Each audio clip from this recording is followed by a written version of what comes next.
இன்னொரு பொண்ணு பசியில சாப்பாடு கடையை குறுகுறுன்னு பார்க்க அந்த அம்மா அதை பார்த்துட்டு இங்க வான்னு கூப்பிடுறாங்க. கையில எதுவும் காசு வச்சிருக்கேன்னு கேட்காங்க. அந்த பொண்ணு இல்லன்னு சொன்ன உடனே சரி ஓகே பரவாயில்ல வா வந்து சாப்பிடுன்னு கூப்பிடுறாங்க. சாப்பிடும் போது அந்த பொண்ணு நீங்க ரொம்பவே கைண்ட் ஹார்ட்டட், ரொம்ப தேங்க்யூ அப்படின்னு சொல்ற. அதுக்கு அந்த அம்மாவும் என்னை விடவே ரொம்பவே கைண்ட் ஹார்ட்டட் ஒருத்தவங்க இருக்காங்க.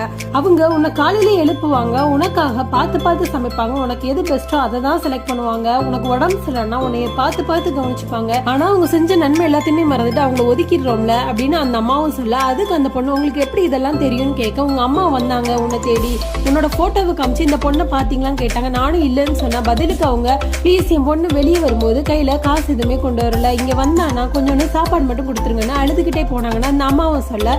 அப்பதான் அந்த பொண்ணுக்கு தான் அம்மா தமிழ எவ்வளவு பாசம் வச்சிருக்காங்கன்னு புரியுது. ஸோ உடனே தான் அம்மாவுக்கு ஃபோன் பண்ணி பேசுறா.